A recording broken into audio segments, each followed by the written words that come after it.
So ஒரு அம்மா அப்பாவுக்கு என்ன ஆசை இருக்கும்னா, பையன் நல்லா படிக்கணும், ஒரு நல்ல பொசிஷன்ல போணும் அப்படின்னு சொல்லி ஆசை இருக்கும். பட் என் ஸ்டோரி ஒரு டிஃப்ரெண்டான ஸ்டோரி. 2008ல 10th fail. So 10th fail ஆயிட்டு சரியான அடி அப்பா கிட்ட வாங்கிட்டு வீட்டில் உட்காந்துட்டு இருந்தேன். ஃபெயில் ஆன சப்ஜெக்ட் பார்த்தீங்கன்னா இங்கிலீஷ் அண்ட் மேக்ஸ் தான். ரெண்டுமே ஃபெயில் ஆயிட்டு நான் திருப்பி அரியல் எழுதி வீட்டில் உட்காந்துட்டு இருந்தேன். 2008லேருந்து 2009 ஆச்சு. ஸோ அந்த 2009ல எங்க அப்பா வந்து எங்கேயாச்சும் ஃபாரின் போயிடு அப்படின்னு சொல்லிட்டு சவுதிக்காக விசா அப்ளை பண்ணி சவுதி விசாவும் வந்துடுச்சு எனக்கு. ஸோ அப்போ பார்த்தீங்கன்னா என் ஏஜ் 18 இயர்ஸும் இல்லை. 18 இயர்ஸ்க்கு மேலே இருந்தால் தான் சவுதிக்கு போக முடியும் அப்படின்னு சொல்லிட்டு நான் அப்படியே வீட்டில் தான் இருந்தேன்.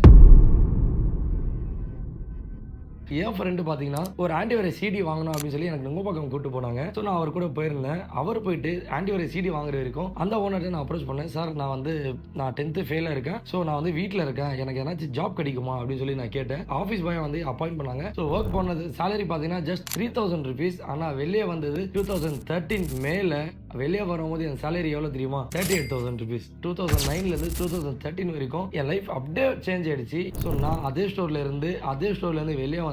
எந்த ஒரு வேற ஸ்டோருக்கும் மாத்தல. அந்த ஸ்டோர் பார்த்தீங்கன்னா மல்டி பிராண்ட் லேப்டாப் ஷோரூமா இருந்தது, ஒரு ஆப்பிள் ஷோரூமா மாறி 2013ல வெளியே வந்தேன். வெளியே வந்து சரி ஓனர் ஏதாச்சும் ஸ்டார்ட் பண்ணலாம் அப்படின்னு சொல்லிட்டு எல்லிஸ்ல ஒரு சின்ன கடை, மல்டி பிராண்ட் கடையை தான் வச்சிருந்தேன். ஸ்டோரும் கிடையாது, ரொம்ப குட்டி கடை.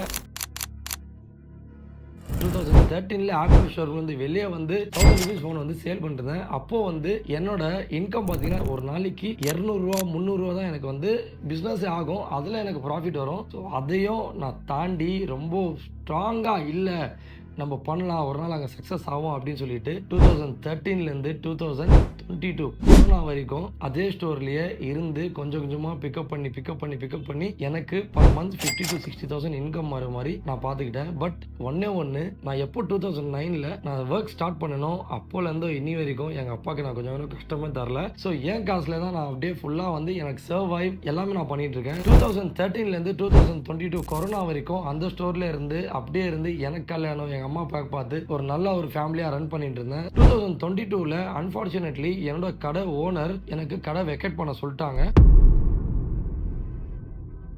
ஸோ எனக்கு ரொம்ப நாளாக ஒரு ஆசை, சென்னையில் ஒரு எக்ஸ்க்ளூசிவ் ஆப்பிள் ஸ்டோர் திறக்கணும்னு சொல்லிட்டு. பட் நான் ஒரு எக்ஸ்க்ளூசிவ் ஆப்பிள் ஸ்டோர் திறக்கிறதுக்கு ரொம்ப செலவாகும். சரி நம்ம ஓனாகவே பண்ணலாம் அப்படின்னு சொல்லிட்டு ரிஸ்க் எடுத்து ஒரு கடை வெறும் ஆப்பிள் மட்டும் தான் பண்ணுவேன்னு சொல்லிட்டு, எனக்கு இன்கமே வர வேணாம், எனக்கு பேஷன் இதுதான் அப்படின்னு சொல்லிட்டு ஒரு ஆப்பிள் மட்டும் தான் டீல் பண்ணுவேன் அப்படின்னு சொல்லி 2023ல ஒரு நல்ல ஸ்டோராக பார்த்தேன். அந்த ஸ்டோர் தான் ஐஸ்காட். ஹை, என் பேர் சையத், ஃபவுண்டர் ஆஃப் ஐஸ்காட். ஸோ அந்த ஸ்டோர் பார்த்தீங்கன்னா ஜஸ்ட் சேல்ஸ்க்கு மட்டும் தான் ஓப்பன் பண்ணோம் 2023ல. ஒரு நல்ல டீம். ஸோ ஸ்டார்டிங்கில் எதுவுமே இன்கமே கிடையாது, நோ கஸ்டமர்ஸ், நத்திங். ஏன்னா நாங்கள் பண்ணுறது வெறும் ஆப்பிளுக்கு இந்தியாவில் ரொம்ப பொட்டன்ஷியல் கம்மி, இப்போ தான் நிறைய ஆகிட்டு இருக்கு. ஸோ அந்த கஸ்டமர்ஸ் மட்டும் தான் எனக்கு கடையை தேடி வருவாங்க. என்கிட்ட இருந்த கொஞ்சம் கஸ்டமர்ஸ் எல்லாமே அந்த பொட்டன்ஷியல் அப்படியே வச்சு நான் அப்படியே சர்வ் பண்ணிகிட்டே இருந்தேன். 2023 மார்ச்சில் ஒரு 6 months கழிச்சு சரி சடனாக வந்து என் ஃப்ரெண்ட் ஐடியா கொடுத்தாங்க, ஒரு இன்ஸ்டாகிராம் திறங்க அப்படின்னு. ஸோ நான் வந்து இன்ஸ்டாகிராமில் ஐஸ்காட் ஸ்டோர் அப்படின்னு சொல்லி ஓப்பன் பண்ணேன். ஸோ அதுலேருந்து நம்ம பிஸ்னஸ் ஏதாச்சும் பண்ணலாம் அப்படின்னு சொல்லிட்டு ஒரு இன்ஸ்டாகிராம் பேஜ் திறந்தோம். அந்த இன்ஸ்டாகிராம் பேஜ் நாங்கள் ஓப்பன் பண்ணது பார்த்தீங்கன்னா, ஸோ நார்மலாக ரொம்ப எனக்கு வந்து கேமரா ஷை, அந்த கேமரா ஷைலையும் ஸோ ஓகே இதுவும் ஒரு சேலஞ்சாக எடுத்து பண்ணி இன்னைக்கு நாங்கள் 1,44,000 ஃபாலோவர் அடிச்சிருக்கோம். இன்னைக்கும் நாங்கள் நம்ம ஸ்டோரில் ஜஸ்ட் ஆப்பிள் ப்ராடக்ட் மட்டும் தான் டீல் பண்ணுறோம், வேற எந்த ஒரு ப்ராடக்ட்டும் டீல் பண்ணுறது இல்லை. அக்சசரியில் வேறு பிராண்ட்ஸ் இருக்குது, பட் டிவைஸ்ன்னு பார்த்தீங்கன்னா ஜஸ்ட் ஆப்பிள் மட்டும் தாங்க நாங்கள் டீல் பண்ணுறோம். ஸோ நாங்கள் பண்ணுறது என்னென்ன அப்படின்னா நியூ ஃபோன்ஸ், ப்ரீயோன் ஃபோன்ஸ், மேக் எல்லாமே even apple sales and service. இது என்னடா நடுவில் சர்வீஸும் சொல்றாங்க, சேல்ஸ் ஆன திறனா அப்படின்னு சொல்லி யோசிப்பீங்க. ஸ்டோர் திறந்து வித்தின் 1 yearல ஸோ நம்ம இன்ஸ்டாகிராம் ஃபாலோவர்ஸ் எல்லாம் கொடுத்த சப்போர்ட்னால, ஸோ நம்ம கஸ்டமர்ஸ் எல்லாம் கேட்டதுனால நாங்கள் பக்கத்துலேயே ஒரு ஸ்டோர் வந்து சர்வீஸ்க்காக ஓப்பன் பண்ணோம். ஸோ அந்த சர்வீஸ் சென்டர் எனக்கு சீஃப் கெஸ்ட்டாக வந்தது என்னோட ஓனர், என் பாஸ். நான் அங்கே தான் ஒர்க் பண்ணேன், அவர் தான் எனக்கு வந்து அந்த ஸ்டோரை வந்து எனக்கு அவர் தான் திறந்து வச்சார். சர்வீஸும் சூப்பராக போயிட்டு இருக்கு. சேல்ஸ் அண்ட் சர்வீஸ் ஒரு பெரிய டீமா இப்போ நாங்கள் ஒரு 20 பேரா வந்து டீமா இருந்து சேல்ஸ் அண்ட் சர்வீஸ் பண்ணிட்டு இருக்கோம். ஸோ நீங்க நினைக்கலாம் நான் ஏன் உங்கள்கிட்ட வரணும் அப்படின்னு சொல்லிட்டு. கண்டிப்பா நம்மள்ட்ட இருக்கிற ஸ்டாஃப்ஸ் எல்லாமே வெல் ட்ரைன்டு. நீங்க கேட்கறது எல்லாமே வந்து உங்களுக்கு கிளீனா பண்ணி கொடுப்பாங்க. நம்மளோட கூகுள் ரிவ்யூஸ் எல்லாம் பாத்தீங்கன்னா எல்லாமே பாசிட்டிவ். அதுல இருக்கிறது ஒரு 75% பாத்தீங்கன்னா என்னோட ஸ்டாஃப்ஸ் பத்தி தான். ஸோ ஏன் ஸ்டாஃப்ஸ் எல்லாம் அப்படி இருக்காங்க அப்படின்னா, நான் ஒரு ஃபவுண்டர், நான் அவங்கள்ட்ட ஒரு ஃபவுண்டராக இல்லை, ஒரு ஸ்டாஃபாக தான் நானும் அவங்கள்ட்ட பிஹேவ் பண்ணிட்டு நானே ஒரு ஸ்டாஃபாக மாறிடுவேன். அவங்க கூட இறங்கி நான் ஒர்க் பண்ணுவேன். ஸ்டோரில் வந்து பார்த்துருப்பீங்க, நானும் டெம்பர் கிளாஸ் ஒட்டுவேன், நானும் கேஸ் கொடுப்பேன், ஸோ நானும் ஃபோன் சேல் பண்ணுவேன், நானும் சர்வீஸ் பண்ணுவேன். எல்லாமே அவங்க கூட சேர்ந்து ஒரு ஓனராக இல்லாமல் அவங்க கூட கேதராக இருந்து நான் ஒர்க் பண்ணியிருக்கேன். என் பசங்க எல்லாரும் வந்து ஒரு பில்லர் மாதிரி, அந்த பில்லர்ஸ் எல்லாமே கொஞ்சம் கூட உடையாம நான் பார்த்துப்பேன். ஸோ நீங்கள் பார்க்குற எல்லா கூகுள் ரிவ்யூலையும் வந்து என் ஸ்டாஃப்ஸ் எல்லாமே ஒரு வெல் ட்ரெயின் ஸ்டாஃப், ஒரு ஹம்பிள் ஸ்டாஃப் அப்படி தான் பார்ப்பீங்க.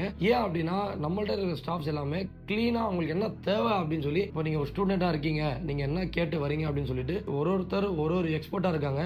இப்போ நீங்கள் மேக்குன்னா ஒரு எக்ஸ்பர்ட் இருக்காங்க, மேக் சர்வீஸ்னா ஒரு எக்ஸ்பர்ட் இருக்காங்க, ஃபோன் சர்வீஸ்னா ஒரு எக்ஸ்பர்ட் இருக்காங்க, ஃபோன் சேல்ஸ்னா ஒரு எக்ஸ்பர்ட் இருக்காங்க. உங்களுக்கு பட்ஜெட்டு ஏற்ற மாதிரி உங்களுக்கு என்ன யூஸ் அப்படின்னு சொல்லி கேட்டு அதுக்கான டிவைசஸ் தான் உங்கள் கையில் வரும். ஸோ சர்வீஸும் சரி, நீங்கள் என்ன சர்வீஸ் பண்ண வரீங்க அப்படின்னு சொல்லி க்ளீனாக உங்களுக்கு வந்து எக்ஸ்பிளைன் பண்ணி எல்லாமே சர்வீஸ் அண்ட் சேல்ஸ் எல்லாமே பண்ணிட்டு இருக்கோம். ஸோ நீங்களாம் கேட்பீங்க, நீ என்ன ப்ரோ இவ்வளோ சக்ஸஸ்ஃபுல்லாக ரன் ஆகிட்டு இருக்கு உங்கள் ஸ்டோர், ஏன் நீங்கள் இன்னொரு பிரான்ச் ஓப்பன் பண்ணக்கூடாது அப்படின்னு. ஸோ நாங்கள் தமிழ்நாட்டில் இன்னொரு ஸ்டேட்லேயும் வந்து ஸ்டோர் ஓப்பன் பண்ணுறோம். அதுக்கான ப்ராசஸ் ஆகிட்டு இருக்கு. கூடி சீக்கிரம் நான் வந்து உங்களுக்கு அப்டேட் பண்ணுறேன். இது வந்து என் டீம் பார்த்தீங்கன்னா யூடியூப் வீடியோவும் ஆரம்பிக்கலாம் அப்படின்னு சொல்லி பிளான் பண்ணி இன்னைக்கு உங்கள் முன்னாடி நான் உட்காந்து யூடியூப்காக பேசிட்டு இருக்கேன். நான் ஏன் இது சொல்ல வரேன் அப்படின்னா, ஒரு அம்மா அப்பா கஷ்டம் தராமல் 10th ஃபெயில் ஆகிட்டு இங்கே வரைக்கும் இப்போ உங்கள் முன்னாடி பேசிட்டு இருக்கிறதுக்கும் கஷ்டமே தராமல் இங்கே வாழ்ந்துட்டு இருக்கேன்.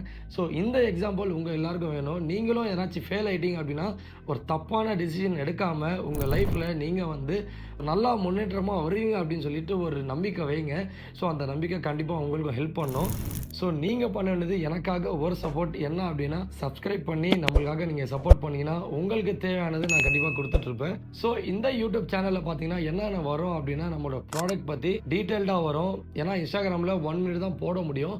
ஸோ யூடியூப்பில் நான் எவ்வளோ நேரம்னு போடலாம். அதனால் உங்களுக்கு என்ன தேவை, நீங்கள் என்னென்ன ஃபோன் வாங்கலாம், உங்களுக்கு என்ன ஏஜ் இருந்தால் என்ன ஃபோன் வாங்கலாம், ஸ்கூல் முடிச்சிருந்தா என்ன ஃபோன் வாங்கலாம், காலேஜ் முடிச்சிருந்தீங்கன்னா என்ன லேப்டாப் வாங்கலாம், சர்வீஸில் technical tips and tricks, sales, service, so எல்லாத்துலேயும் பற்றி இந்த சேனலில் நான் டீட்டெயிலாக சொல்ல போகிறேன். அப்கமிங் வீடியோஸில் நீங்கள் பண்ண வேண்டியது ஒன்றே ஒன்று தான்.